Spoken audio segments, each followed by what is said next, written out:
Winds in the wild Southern Ocean are blowing at their strongest in a millennia as climate change shifts weather patterns, leaving Antarctica colder and Australia facing more droughts, a study showed Monday.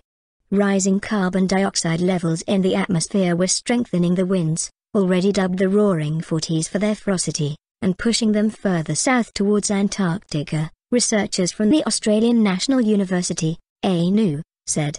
The Southern Ocean winds are now stronger than at any other time in the past 1,000 years, said the study's lead researcher Nerilie Abram of an ocean notorious for having some of the fiercest winds and largest waves on the planet.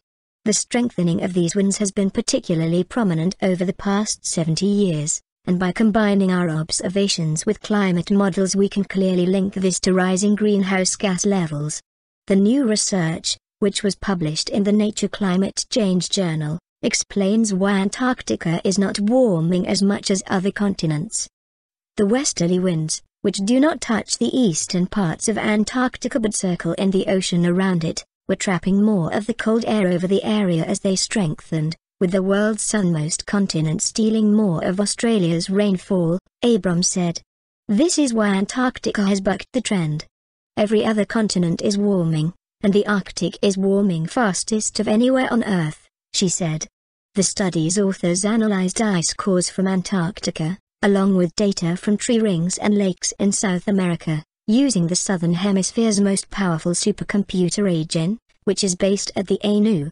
The research helped to explain why the westerlies were further cooling already cold parts of the continent even as they were also driving exceptionally quicker warming in the Antarctic Peninsula, which juts out into their path, Abram said.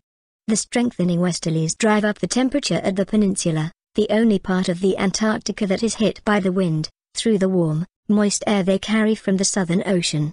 This has made the peninsula the fastest warming place in the Southern Hemisphere, with scientists concerned about the stability of the ice sheets and sea level rises in the region.